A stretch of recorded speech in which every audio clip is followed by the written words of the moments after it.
그래서 다윗도 하느님께서 행위와는 상관없이 의로움을 인정해 주시는 사람의 행복을 이렇게 노래합니다.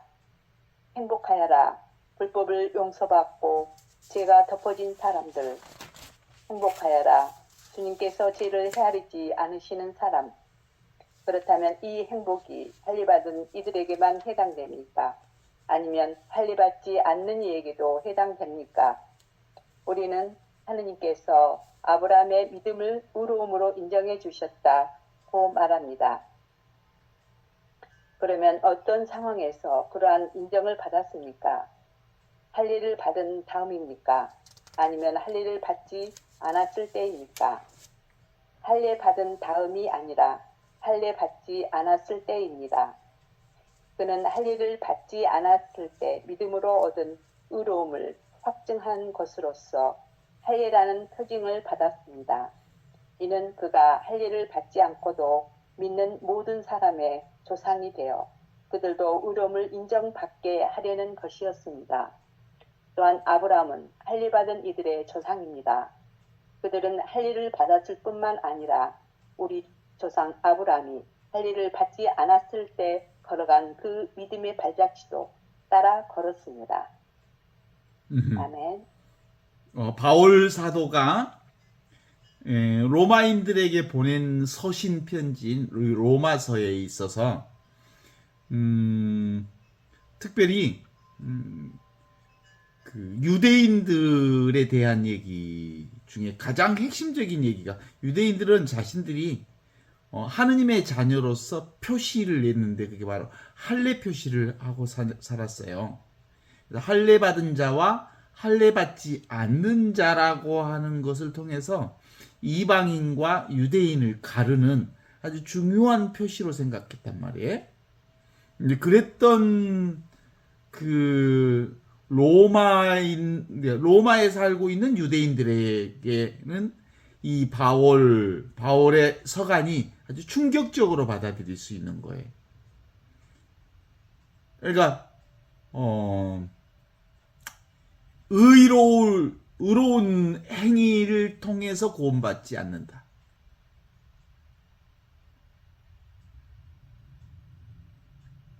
의로운 짓을 한 바 없이 의로움을 인정받을 수 있다. 그게 뭐냐면 지금 여기 눈앞에 있는 이 하느님의 생명을 확실하게 믿는 것이, 이게 부활 생명 믿는 거예요. 부활 생명. 지금 여기 이 순간 눈앞에 살아있는 이 부활 생명을 믿는 것. 이게 바로 천지 창조 이전부터 있던 생명. 이게 말씀. 이 부활 생명이 그 천지 창조 이전부터 있던 생명이 지금 내가 쓰고 있는 이 생명이다. 이 얘기를 한 거란 말이에요. 그죠? 그걸 구체적으로는 아브라함 하느님이 믿었던 그 믿음의 생명, 야곱 할아버지가 믿었던 믿음의 생명, 야곱 할아버지, 이삭 할아버지가 믿었던 그 하느님의 생명, 그것이 바로 이스라엘의 생명이고, 그 이스라엘 생명이 지금 우리가 살고 있는 이 생명이야. 이걸 믿는 사람은 참으로 행복하다. 요걸 얘기하고 있어요. 그래서 행복하여라.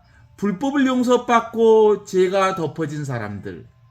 행복하여라. 주님께서 죄를 헤아리지 않는 사람들. 어떤 사람을 죄를 헤아리지 않느냐면 지금을 사는 사람들.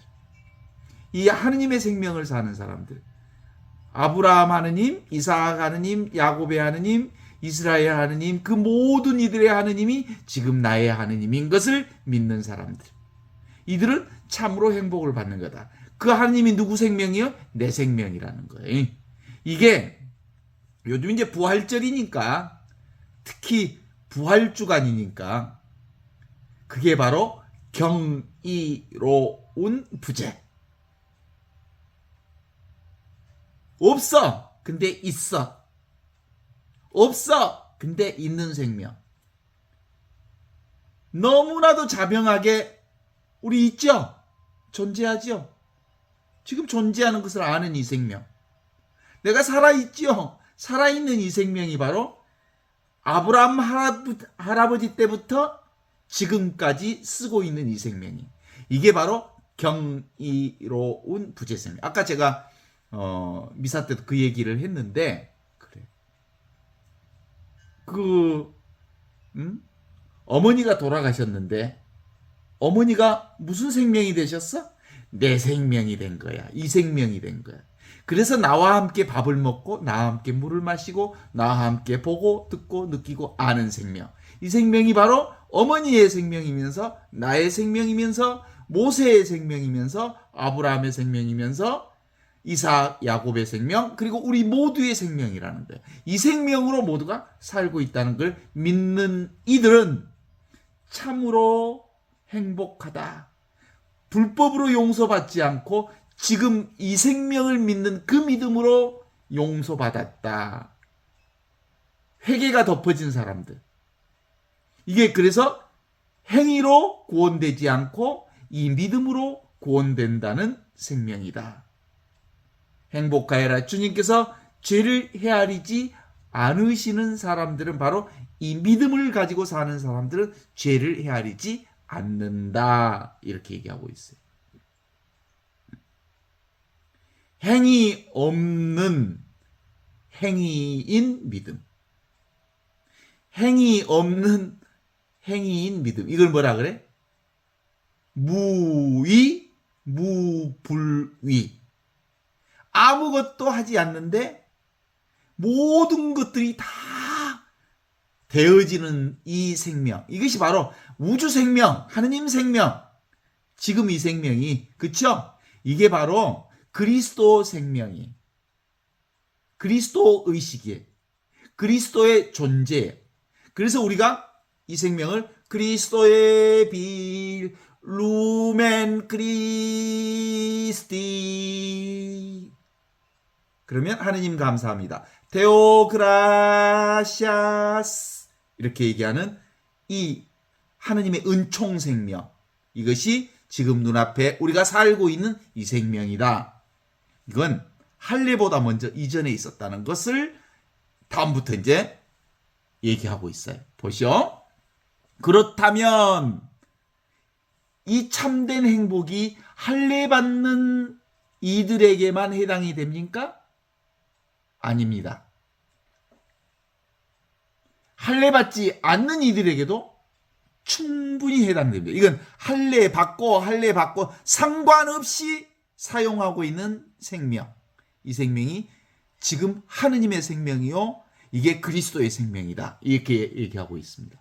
우리는 하느님께서 아브라함의 믿음으로 의로움을 인정해 주셨다고 말합니다.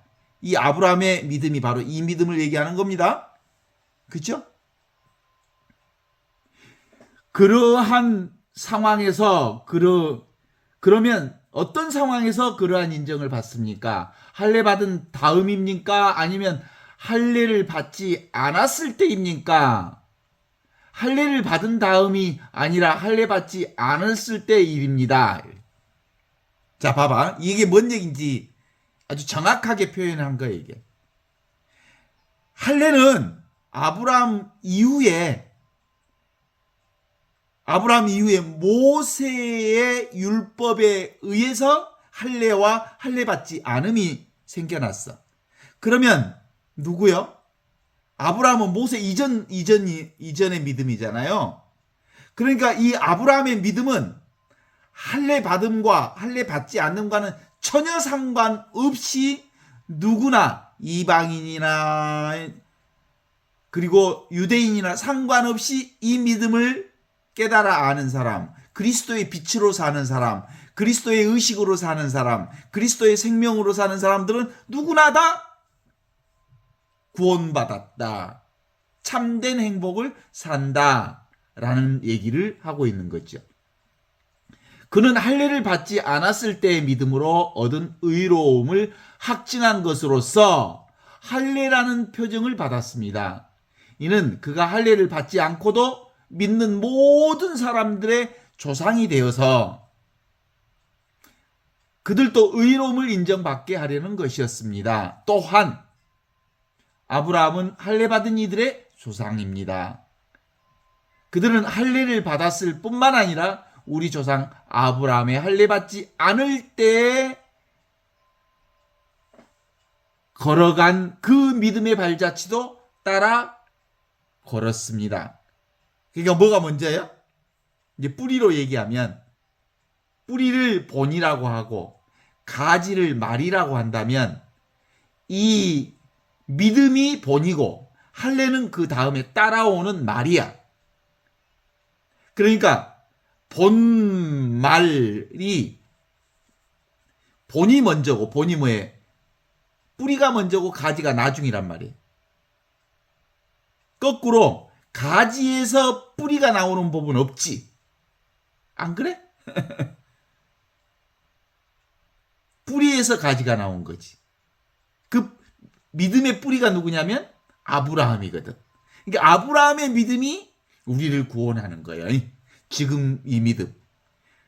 할례 받거나 할례 받지 않거나 그건 가지에 불과하다. 가지를 통해서 구원받지 않고 본 뿌리, 이게 아브라함의 믿음이다. 아브라함은 아직 할례 받기 전에 믿음으로 의롭게 되었다고 인정받았고 그것을 확인하는 표로 받은 것이 할례다. 할례는 가지일 뿐이다. 이렇게. 그러니까 하느님의 법은 우주의 질서잖아요. 질서는 차례를 얘기하는 겁니다. 따라서 할례를 믿음보다 앞세운다면 그것은 하느님의 법을 어기는 것이다. 알겠느냐? 할례 받고 할례 받지 않는 것을 먼저 내세우면 안 된다. 유대인이어서 구원받고 이방인에서는 구원 못 받고 이런 건 가지다, 가지. 중요한 것은 믿음이다. 믿음이 뿌리다. 믿음이 종지다. 믿음이 곧 이거다. 이게 뭐라고 하죠? 이건 선불교에서는 직지가 종지라고 그래. 종지. 이거. 그래서 기본적으로 그 아브라함이 할례를 받기 전에 의롭게 되었다 하여 의로운 자로 인정받는 무리에서 할례 받은 자를 죄시킨다는 것은 말이 안 된다는 것을 정확하게 표현하고 있습니다. 요컨대 할례를 받았거나 받지 않았거나 그것은 하느님께 의로운 자로 인정받는데 필수 불가결한 조건이 될 수 없다는 얘기를 확증적으로 바울 사도가 로마 안에 살고 있는 유대인들에게 정확하게 얘기를 짚어준 거예요. 경계 없다! 이런 뜻이에요. 경계 없다. 믿음에 무슨 이방인과 유대인이 따로 있다냐. 내가 풀어서 이렇게 얘기하니까 그런 거지. 경계 없어. 경계 없어. 흑인이나 백인이나 남자나 여자나 그리고 유대인이나 이방인이나 할례를 받았거나 안 받았거나 키가 큰 놈이나 적은 놈이나 다 지금 여기 이것으로 구원받는 거지. 믿음으로 구원받는 거지. 너는 잘생기고 이쁘니까 구원받고 너는 못생기고 작으니까 구원 안 받고 이것은 인간들의 구별이지. 인간들의 구별 가지고 하느님의 구원 역사가 바뀌어지는 건 1도 없다 이놈들아. 이게 이제 바울이 정확하게 표현한 거죠. 그걸 누구한테 얘기했냐면 로마에 살고 있는 유대인들에게 얘기했으니까 오늘 우리가 듣기에는 너무나도 당연한 얘기를 하는 거 아니에요? 실제로는 이건 뭘 그렇게 길게 얘기할 필요가 있냐? 너무 당연한 얘기를. 그런데 이 편지가 로마에 살고 있는 유대인들 혈통을 가진 할례를 비롯한 모든 전통을 자기 목숨보다 귀하게 소중하게 여겼던 당대의 유대교 정통 보수자들에게는 이런 때려 죽일 놈이 다 있나 이렇게 생각할 말투가 되는 거예요. 얼마나 못마땅하고 역겹고 위험스러운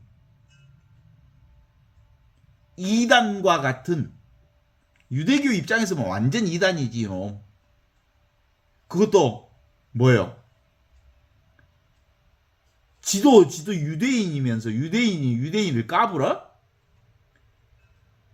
유대인이 유대인의 그 선택받은 민족이라고 하는 프라이드가 보통 프라이드가 아니었는데 지도 유대인이면서 유대인을 이렇게 까불어? 이방인이라고 똑같다고?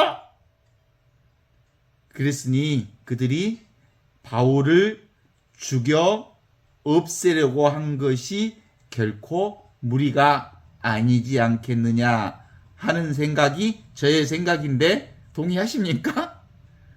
그래서 이 바울이 로마에서 십자가에 못 박혀 죽은데 예수님은 이렇게 세워서 죽는데 바울은 거꾸로 매달려서 죽여버려. 거꾸로 이렇게 거꾸로 사지를 매달아서 죽여버렸다니까. 이렇게 경계 없다, 둘이 아니다 라는 것을 드러낸 거예요. 이 핵심적인 이 교리를 요 믿음이 생긴 거 뭐겠어? 다마스커스로 가던 과정에서의 둘이 아닌 비이론적 진리, 둘이 아닌 이 하나의 진리를 깨달아간 거야. 둘이 아니여, 경계 없어. 그 무엇도 인간의 경계지. 하느님은 경계가 없어. 인간은 이리 발리고 저리 발리고 뭔 성직자니 평신도니 수조자니 평신도니 추기경이니 무슨 뭐 교황이니 니들끼리 뭐 서열을 나누고 뭔 별짓을 다 하는데 그런 거와 상관없이 구원은 지금 여기 이 순간을 사는 것으로 확증되는 거야. 이렇게 말하고 있는 거요. 그제?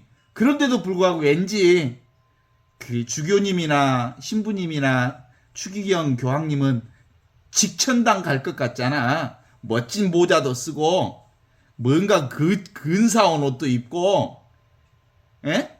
그런 거하고 전혀 상관없다. 이런 얘기를 하고 있는 거예요. 어때요? 기본적으로 여러분들도 20년, 30년, 40년, 50년, 60년 이상 70년 가까이 신앙생활을 해왔고 그럼에도 불구하고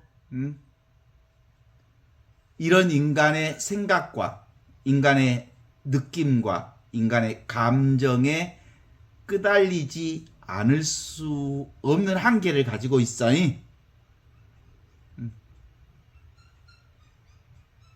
세상에 살지만 세상에 물들지 않는 하느님의 복음. 예수님이 말했던 나는 이 세상에 산다. 그러나 나는 이 세상 사람이 아니다. 라고 말했던 이 세상에 살면서 이 세상을 초월할 줄 아는 이 영원한 생명, 지금 눈앞에 있는 이 생명. 그래서 이게 분명해지면 이제 걸림이 없잖아. 경계가 없으니까. 내가 경이로운 부재인데 경이로운 부재로서 아무것도 아닌 이 생명을 살고 있는데 걸릴 게 뭐가 있노? 응? 놀랄 게 뭐가 있노? 응? 쫄 게 뭐가 있노? 그죠? 이게 바로 그 어떤 더러움에 물들지 않는 이 영원한 생명이 지금을 살고 있고 여기를 살고 있는 이 생명이라고 하는 것을 바울이 정확하게 자기들 민족 제일로 아킬레스건인 이 할례받는 문제를 가지고 할례받는 문제가 그들에게 있어서는 아주 최고의 그 특권의식, 선민의식 또는 하느님께로 특별히 부르심을 받은 백성이라고 하는 그 특권의식을 자기도 유대인이면서 그런 특권의식을 완벽하게 스페셜한 자기 민족을 그런 거 없다. 이렇게 선언한 것이지요. 어때요? 그렇잖아요. 예. 제가 가끔 이제 노숙인들과 함께 그 살았던 얘기들이 가끔 튀어나와요. 생각이 튀어나와. 우리 강주에 가면 강주천 있어요. 우리 요한나 자매님 아실 거예요. 강주천에 세상에 강주천 그 다리 구멍을 어떻게 파가지고 다리 구멍 새로 들어가가지고 거기서 사는 친구가 있었어. 캄캄한데 우리는 모르지 사실은. 노숙자 다른 친구들이 안내해서 저기에 자고 있는 친구가 있어요. 거기에 먹을 것도 좀 가져다 드리고 추운데 이불이나 옷까지 좀 가져다 주면 좋겠어요. 그래서 이제 거기를 갔잖아. 응? 나오라 그래도 안 나와. 우리 말을 안 듣잖아. 누구 말을 친구들 말을 듣지. 노숙자 친구들이 여기 신부님이 왔어. 그러니까 나와봐. 너 해롭게 하지 않을 거야. 먹을 것도 가지고 왔고 옷까지도 가지고 왔고 이불이나 잠잘 것도 가지고 왔으니까 나와봐. 이렇게 꼬시니까 나오더라고. 그런데 그 친구 얘기를 들어보니까 왜 그럴 수 있을 것인지 그때 들어보니까 그래. 사실은 어머니가 아주 어렵게 파출부하고 있고 아버지는 뭐 이렇게 병에 아주 중병에 걸려 있는 상태에서 계속해서 그 이제 집에 들어가기가 싫어진 거지 사실은. 아이 젊은 아이니까. 그러면서 그 광주천 다리 밑으로 들어가 버린 거예요. 무슨 여러 가지 생각이 많았겠지. 그게 다리 밑에 어두컴컴한 게 들어간 게 뭐예요, 사실은. 겉으로는 다리 밑으로 들어갔지만 지 생각이 너무 많았던 거지. 그죠? 그게 뭐예요? 귀신굴에 빠진 거지. 그게 귀신굴이에요. 사실은 그냥 현실을 받아들이기가 두려운 거예요. 현실을 받아들이기가 두려우니까 그 강주천 다리 밑으로 기어 들어가서 거기서 사는 거예요. 실제로는 그 아이는 그렇게 노숙 생활을 다리 밑에 귀신굴에 살고 있지만 우리 역시도 자기 생각에 빠진 사람들은 다 귀신굴에 빠진 사람들이 컴컴한 그걸 뭐라 대가리의 생각 큰 가리개 생각이라고 하는 큰 가리개 속에 들어가 버리면 햇빛이 짱짱 내리쬐에도 불구하고 늘 은총이 쏟아짐에도 불구하고 자기가 가려버려. 은총을 햇빛을 가려버려. 그리고 하느님이 주시는 사랑과 자비를 가려. 스스로 가려. 그리고 귀신굴에 자기가 스스로 들어가는 거지. 과거와 미래 나는 왜 이렇게 태어났노 부터 시작해가지고 자 그렇게 살고 있는 사람들에게 사실은 오늘 인간은 행위로 과거로 미래로 인간의 행위 때문에 실제로 빛을 우리가 구원받는 게 아니고 우리 생각만 내려놓으면 이 대가리에 생각만 탁 내려놓으면 환한 빛이 우리 전 존재를 비추고 있고 내 존재 자체가 은총 자체고 내 존재 자체가 하느님의 축복 자체임을 깨달아 알 수 있는 기다. 이 얘기를 하는 거죠. 이게 구원이라는 거예요, 사실. 지금 여기 이 순간 현존 살아있는 이대로 완벽한 자신임을 깨달아 하는 겁니다. 우리가 자신이 없어. 뭘로 보니까 개체 중심의 나로 보니까 나라고 하는 삶에 자신이 없어. 나는 개체가 아니거든. 뭐예요? 우주 생명이 바로 내 생명이거든. 그걸 예수님은 어떤 생명이라고 표현하냐면 나는 하늘에서 내려온 살아있는 빵이다. 이렇게 얘기하시지. 요한복음 6장에 나는 하늘에서 내려온 살아있는 생명이다. 나는 하늘에서 내려온 살아있는 생명이기 때문에 내 생명은 육체 생명이 아니고 영원한 영적 생명이 바로 내 생명이다. 이게 바로 경이로운 부활 생명. 경이로운 부재로서 부활 생명이 내 생명이다. 그리스도의 생명이 내 생명이다. 내가 지금 살고 있는 이 생명은 완결된 생명, 완성된 생명, 온전한 생명, 1도 부족함이 없는 최상선의 생명이다. 이게 바로 부활 생명이라는 거야. 이게 그리스도의 향으로 사는 거예요.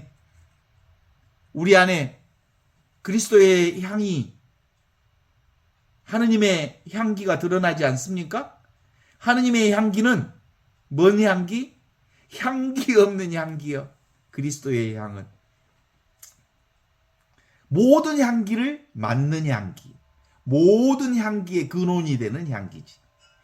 나는 저기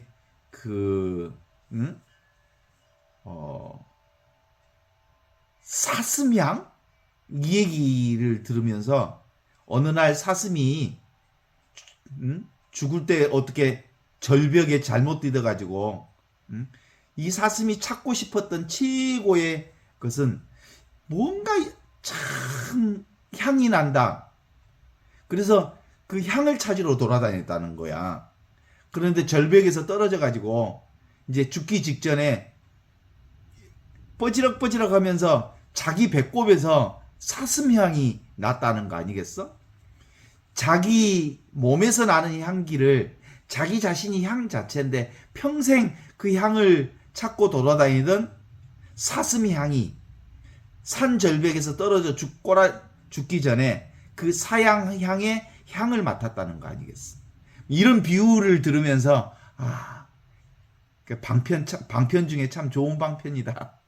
우리가 그리스도의 향을, 그리스도의 존재를 살고 있는데, 진리 자체를 살고 있는데, 진리를 평생 찾고 돌아다니다가 죽기 전에 내가 곧 진리고 진리가 곧 나구나 라는 것을 알았다는 비유 중에 이런 비유가 있더라고. 어때요? 이게 부활을 체험하는 거 아닙니까? 내가 곧 부활이고 부활이 곧 나였구나. 죽음과 상관없이 늘 항상 존재하는 이 부활. 이게 바로 경이로운 부재로서 위치 없는 참 사람인 진짜 나, 참나를 내가 살고 있었어. 근데 그걸 몰랐단 말이지. 그죠? 어떻게 하면 이걸 알아? 잠에서 깨면 알아. 꿈에서 깨면 알아. 맨날 우리가 하느님의 은총을 살고 있으니까 그렇다고 말할 수 있지. 그런데도 우리가 사실은 이렇게 온전한 하느님의 부활 생명을, 하늘로부터 내려온 살아있는 생명을 살고 있음에도 불구하고 그 하느님의 생명을 경험하지 못하는 이유는 오늘 바울 사도가 유대인들에게 지적하는 그것 때문에 그런 거예요. 유대인들은 할례를 받았느니 안 받았느니, 할례를 받은 사람들은 하느님의 선택을 받았고 할례를 받지 않는 사람은 하느님의 선택을 받지 않아서 이방인들과 우리는 너무너무 달라. 그래서 우리는 이 할례 받는 하느님의 선택된 백성으로 이미 구원받았다. 그런 생각들이 많았어. 그게 뭐예요? 다 자기들의 경계, 분별, 망상, 생각, 환상에 빠져 있는 거지. 그래서 대다수 인간들은 이 유대인들만 그런 게 아니라 자기 생각에 빠져서 자승자박하는 인간들이 온 천하에 쎄불었어. 그래서 기승굴에 빠져가지고 그렇게 찬란하게 빛나는 봄의 이 찬란함을 모르고 산단께. 제가 오늘 부활이라고 하는 소설책을 한번 읽어보기 위해서 부활이라고 하는 톨스토이 복음 1, 2권을 다시 빼놨거든요. 그래갖고 첫 장을 이렇게 쭉 들어가 봤더니 첫 장에 몇십만의 인간이 한 곳에 모여 자그마한 땅을 불모지로 만들려고 가진 일을 썼다. 이렇게 출발해요. 인위적인 작업이잖아요. 생명을 없애려고 불모지의 땅을 만들려고. 그래가지고 쭉 어떻게 해서 불모지의 땅을 만드는지에 대해서 쭉 얘기하다가 뭐라고 나오냐면, 그럼에도 불구하고 봄은 역시 이곳 도시에 찾아왔다. 이렇게 부활 첫 장에 그렇게 시작해. 자, 인간의 인위 조작에 의해서 이미 있는 하늘로부터 내려온 살아있는 생명을 아무리 짓밟고 인위적인 생명으로 인간의 생명을, 세상의 생명을 누르려고 해도 봄은 찾아왔다. 그 말은 뭔 말이에요? 무위자연. 인위는 인간의 행위를 얘기하는 거고 무위는 하느님의 행위를 얘기하는 거죠. 무위자연, 그게 성령께서 하시는 하늘로부터 내려온 살아있는 생명은 인간의 어떤 유의 조작에도 불구하고 봄은 찾아오더라. 이런 거예요. 봄은 원래부터 있는 생명은 어떤 인간의 행위로도 지울 수 없다. 이런 뜻이야. 이렇게 톨스토이 부활 첫 장에 이렇게 표현되어 있더라고. 그래서 오메 그렇구나. 맞아. 그래요. 그런데도 불구하고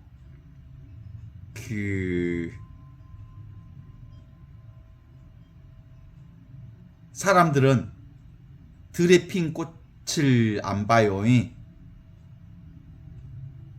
요즘에 들판에 온갖 꽃들이 이렇게 펴. 오늘 이렇게 거리가 완벽하게 이제 푸르름으로 가득 찼더만 가로수가. 그전에는 이렇게 연녹색이 올라오더니 이제는 아주 완벽하게 푸르름으로 가득 찬 풍성한 생명의 잔치를 보게 됐어요. 들에 핀 꽃들, 민들레들 있는 그대로 그 아름다움을 풍성하게 자랑하고 있잖아요. 그 모든 것이 어디서 나왔을까? 경이로운 부재. 아무것도 없는 자리에서 그 놀라운 생명이 시작됐단 말이에요. 그런데 우리는 그 푸른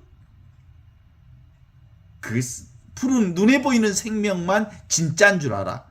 그 눈에 보이는 생명이 어디서 나온 거냐면 경이로운 분, 눈에 보이지 않는 생명을 통해서, 이 영원한 생명을 통해서 하늘로부터 내려온 살아있는 생명인 성령을 통해서 왔다는 사실을 우리는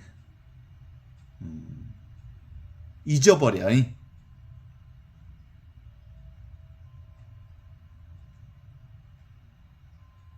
오고 가는 이 세상의 아름다운 생명들, 오고 가는 사람들, 오고 가는 감정들, 오고 가는 관계들, 오고 가는 온갖 그 마음속 감정들, 그 모든 것들이 다 오고 가지 않는 경이로운 부재의 완성을 드러내고 있는 거죠. 불생불멸이 생멸 현상을 통해서 온전하게 드러나고 있다는 것. 아시죠? 그래서 인연 따라 변하지만 변하지 않는 이것이 온갖 변화를 경험하고 있다는 건 안다면 이 놀라운 경이로운 부재를 우리가 경험하는 게 바로 부활절이요. 루멘 크리스티, 그리스도의 빛이 지금 환하게 온 천하를 비추고 있는 것 아닙니까? 그죠? 그 소중하고 우리가 사랑하는 프란치스코 교황님께서 가셨지만 그분이 어디로 와버렸어? 경이로운 부재인 나의 생명으로 오셔버렸어. 그래서 우리가 이제 이 경이로운 부재인 영원한 생명인 이것, 수본진심 제일정진이라고 말할 수 있는 이 진심, 이 참나의 생명, 이 내 생명을 지키는 것, 이 영원한 생명을 지키는 것. 이건 지킬 필요도 없지만 이게 분명하면 눈에 보이는 모든 생명이 다 바로 이 하느님의 생명임을, 내 생명임을 깨달아 안다고 하는 게 바울서간에 바울이 이렇게 목매어 얘기하는 뭐예요? 율법보다 먼저 믿음으로 구원된다. 인간은 율법으로 구원되지 않고 믿음으로 구원된다. 인간은 도구마, 교리를 얼마나 아느냐에 따라서 구원되는 게 아니라 지금 여기를 사는 이 믿음으로 구원된다.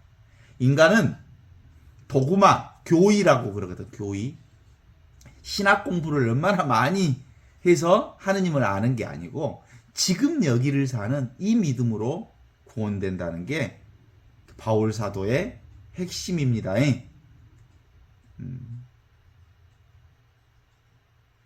분별하면서도 분별 없는 본성의식입니다. 변성의식으로서 세상은 차별을, 차이를, 세상의 온갖 다양한 다양성을 경험합니다. 그 온갖 다양성이 이 하나인 생명, 하느님의 생명인 경이로운 부재, 이 무위 자연의 성령의 생명을 통해서 드러난다는 것을 안다면 이제 눈에 경험하는 온갖 생명이 일체유의법이라고 인간의 인위 조작으로 드러난 세상의 온갖 것들, 눈에 보이는 모든 것들이 뭐라고요? 꿈이라고, 그림자라고. 한시적으로, 일시적으로 잠시 드러났다 사라지는 실체가 없는 거예요. 꿈이라고 하니까 꿈이 있는 게 아니고요. 있지, 실제. 너무나도 리얼하게 있지, 세상이. 그런데 그 리얼한 이 세상이 뭐라고요? 실체가 없는 어디? 이 부활 생명을 통해서, 그리스도의 빛을 통해서, 나의 빛을 통해서 드러난 생명이기 때문에 실제로 내 생명이, 그리스도의 생명이, 하늘로부터 내려온 살아있는 이 생명이 진짜 생명이고, 이 생명을 통해서 드러난 그림자는 너무나도 소중하고 리얼하고 아름답고 찬란하고 최상의 경험을 가지고 있지만 모두가 다 이 본성의식을 통해서 드러난 둘이 아닌 하나다. 그러니까 이 세상이 곧 하느님의 세상이요. 내가 만나는 모든 사람들이 다 바로 지금 여기 이 순간 나를 통해서 드러나는 세상이다. 이렇게 말할 수 있죠. 이걸 근본적으로 그 통찰지혜라고 그러죠. 인사이트. 눈에 보이는 모든 것 안에 들어있는 배경으로서의 의식. 이것을 통해서 눈에 들어오는 것들이 바로 하느님 의식, 그리스도 의식, 그리스도의 빛을 통해 드러나는 거다. 이게 바로 이제 영성이라고 하고 그렇잖아요. 응장여시관이라는 게 이제 그런 의미에서 하느님의 눈으로 보아라. 이런 얘기지. 어때? 동의하십니까? 그런 점에서 관상생활이고 신앙생활이고 신앙생활이고 성사생활이고 온통 하느님이 일하시는 일이거든. 성사생활이라는 게 뭔 성사요? 하느님의 일을 성사라고 그래. 성사 아닌 게 없어. 온 천하가 성체성사를 이루고 있어. 온 천하가 하느님의 몸을 이루고 있고 온 천하가 하느님께서 일하시는 거고 그 하느님의 한 생명 안에서 드러나는 일들이라는 게 바울 사도가 말씀하시는 얘기잖아요. 그렇게 이제 뭔 얘기 하라는 걸까? 경계 짓는 일을, 선 긋는 일을, 나는 높고 너는 낮아, 뭐 이런 거. 나는 남자는 하늘, 여자는 땅 하던 옛날 어르신들의 그 얘기는 이제 쏙 들어가 버렸잖아.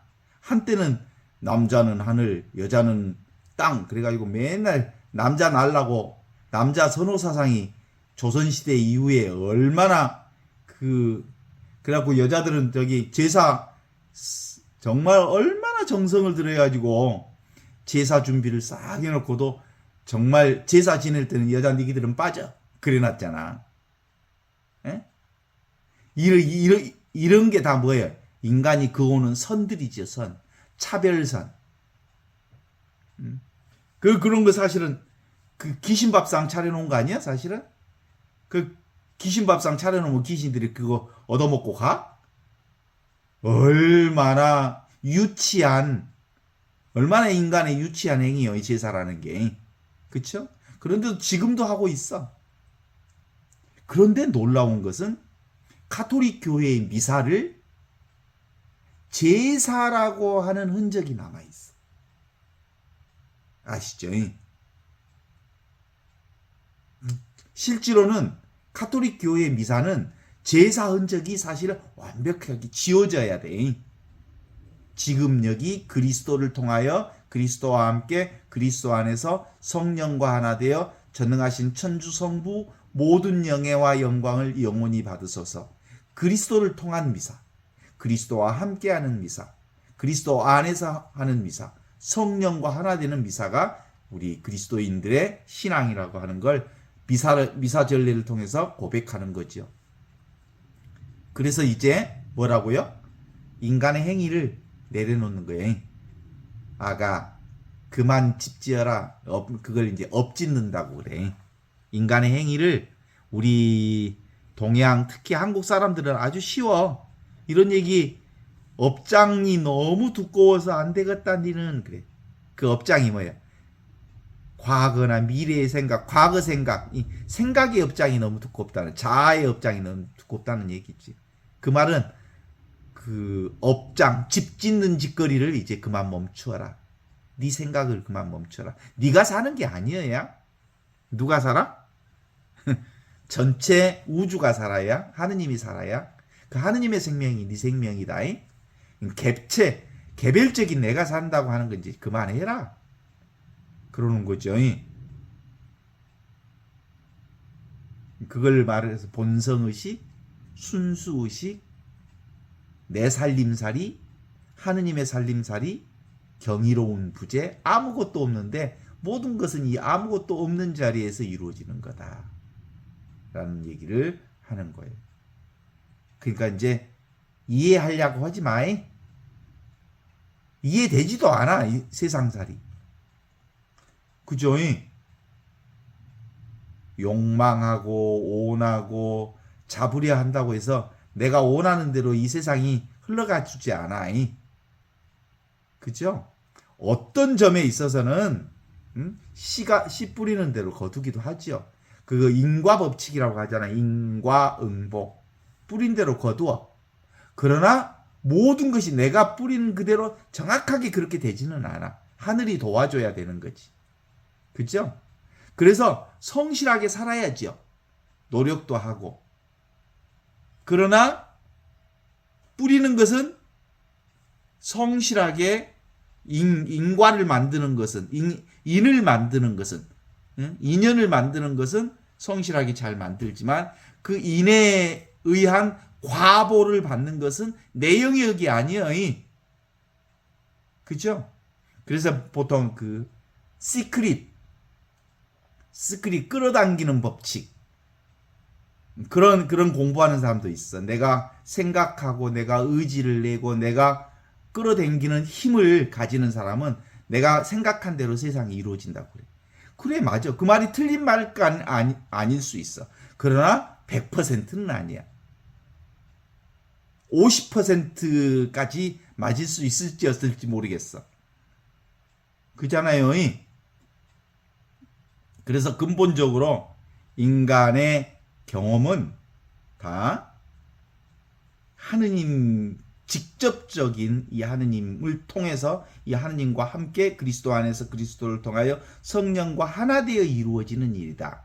이 성령과 하나 되는 이 일이 너무나도 친밀해. 그렇지 않습니까? 너무나도 친밀하다고. 1.1mm도 떨어져 있지 않다고. 하느님의 성령과 완벽하게 일치되어 있다고. 인티미티라고 할 수 있죠. 친밀한 이것. 그래서 근본적으로 이 커다란 이 육신으로서 경험하는 경험 세계는 실제로는 어떤 영역인가요? 소리의 영역, 감각의 영역, 또는 느낌의 영역. 이 인간 세상에 눈에 보이는 영역. 그 자체가 사실은 육체의 영역인데 이 육체의 영역이 경이로운 부재인 순수의식인 하늘로부터 내려온 살아있는 생명의 영역을 통해서 이 모든 인간의 감각의 영역이 펼쳐지고 있다는 것을 안다면 우리는 감각의 영역과 하느님의 영역이 둘이 아니라는 걸 아는 거예요. 완벽하게 하나야, 하나. 그래서 꽃을 보고 뭐라고 그래? 몸에 내가 피었네 그런 거야. 꽃이 나야 나. 세상이 나고. 그치? 그 나라고 말할 때 그 나는 이 개인의 나를 얘기하는 게 아니고 그리스도의 생명이 내가 피었네 그러는 거지. 그래서 기본적으로 우리는 이 세상을 살면서 캐릭터의 역할극을 잘 해낼 수 있으면 돼요.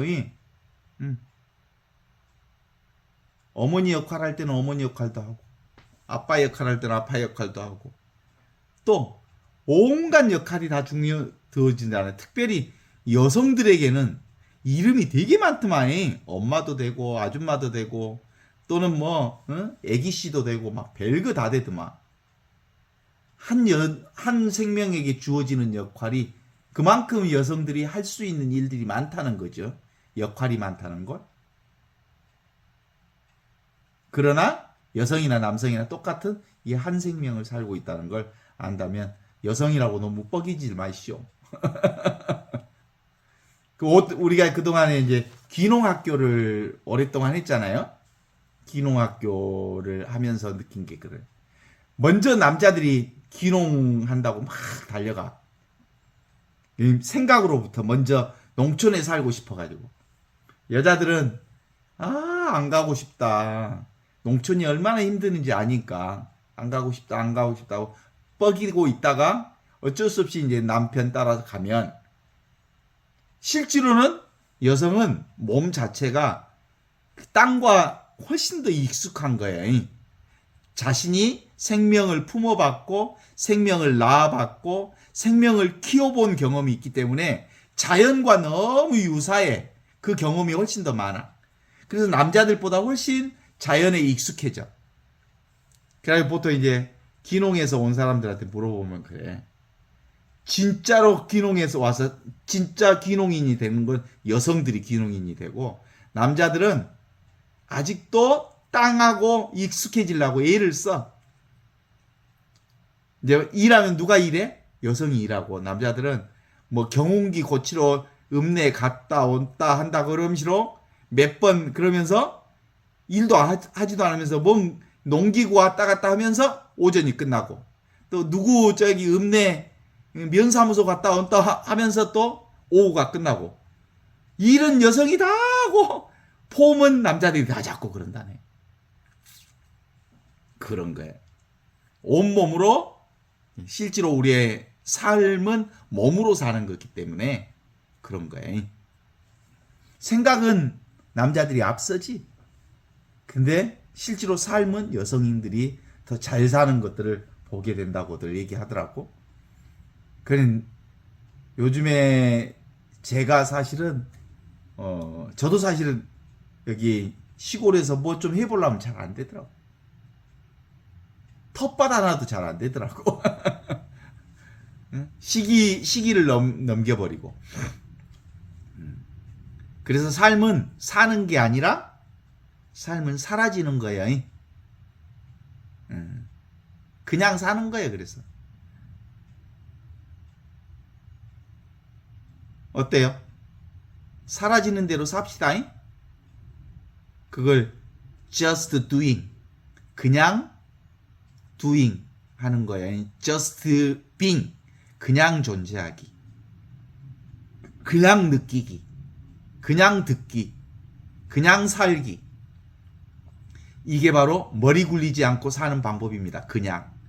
너 어떻게 사냐? 그냥 사요.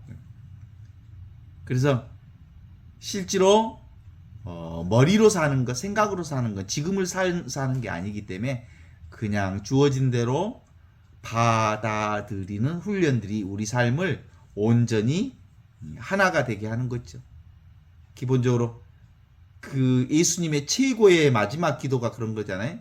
주님, 이 사람들이 모두 하나가 되게 해주십시오. 내가 아버지와 하나인 것처럼 이 사람들도 모두가 하나가 되게 해주십시오. 이 하나라고 하는 것은 이 한 생명을 얘기하는 거.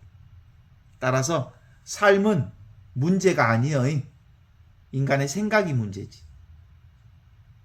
그냥 감사요, 감격이요, 감복이요, 그리고 감동이요. 그냥 삶 자체가 온전히 삶이 나를 이끌어가고 있다는 사실을 깨달아 안다면 그냥 삶의 도구로서 얼마나 삶이 소중하고 귀한지를 감사하고 감동하고 감격하고 감복하고 이걸 뭐라고 해? 감 잡는 삶이라 그래. 감 잡았나요? 이게 안 되면 자꾸 자기 투사를 하지. 생각으로 세상을 막 투사하면서 분노 그리고 자기 자신을 자꾸 예소하게 만드는 경향이 있어요. 도망치려 하고 두려워하고. 그럴 때마다 예수님 우리에게 하신 말씀을 우리는 잘 압니다. 이걸 깨닫는 사람은 두려워할 이유가 없어요. 사실은 예수님은 그 표현 자체를 두려워하지 마라, 나다, 안심하여라, 용기를 내라 이렇게 말했지만 나다! 자기 자신을 깨달아 버리면 두려움이 없어져. 두려워할 것 자체가 없어져. 참 나를 알기 때문에. 하늘로부터 내려온 살아있는 생명이 내 생명이라는 걸 알기 때문에. 그래서 안심하게 되고 용기를 갖게 되는 거지. 예수님이 너 두려워하지 마라. 나다. 용기를 내어라. 안심하여라. 이렇게 우리에게 말해주는 말씀이 아니라 나를 만나면 두려워하지 않게 된다. 나와 하나가 되면 안심하게 된다.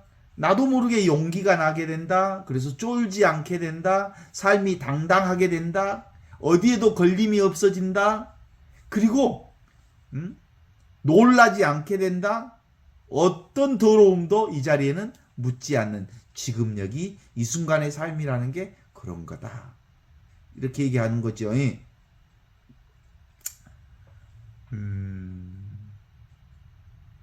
오늘 우리 강주에 가면 충장로라고 있어.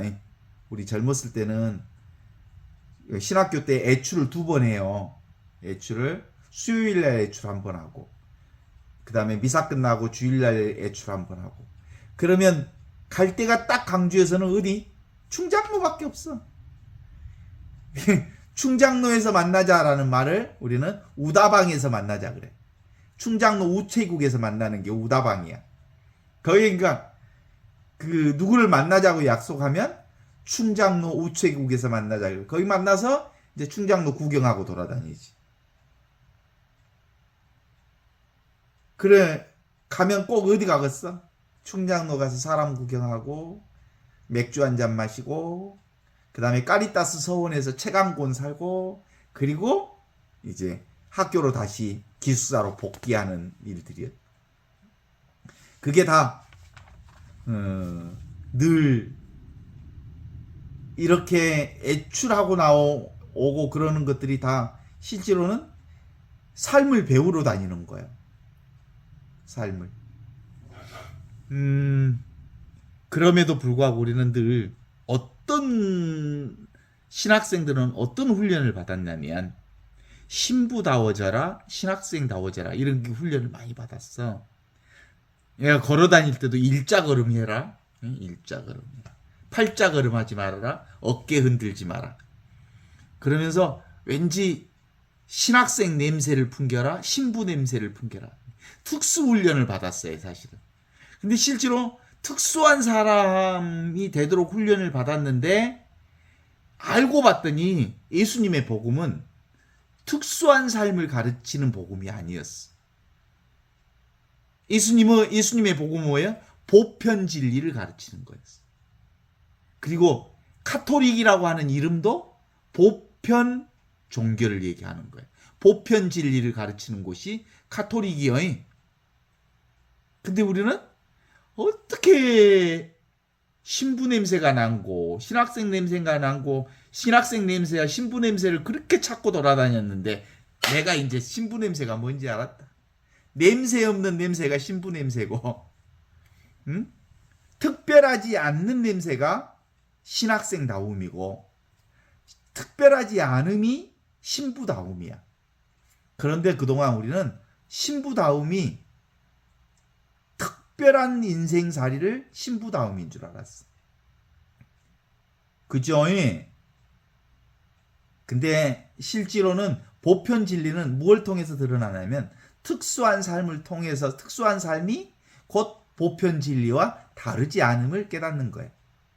신부라고 하는 이 존재가 우리 삶 안에 어떤 특수 계층이 아닌 똑같은 하느님의 일반 생명이라고 하는 것을, 하늘로부터 내려온 살아있는 생명을 우리와 똑같이 살고 있다는 것을 드러내는 복음. 이게 진짜 복음인 줄 아는.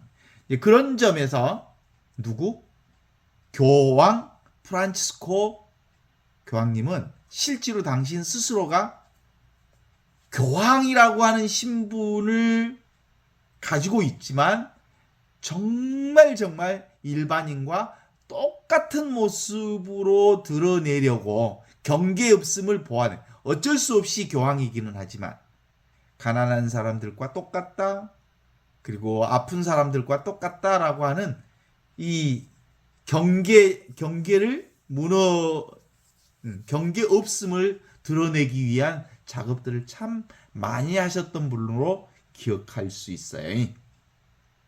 그래서 실제로 아까도 그 얘기를 했지만 프란시스코 교황님은 카톨릭 교회의 신자들만의 존경받는 분이 아니고 오히려 카톨릭 교회 밖의 사람들이 훨씬 더 프란치스코 교황님을 정말 경계 없음, 경계를 내려놓고 경계를 지우고 경계와 상관없는 세상을 만들기 위해, 모두가 평등한 세상, 모두가 하느님 앞에 한 세상을 드러내기 위해 애쓰신 분으로 기억하고 있습니다.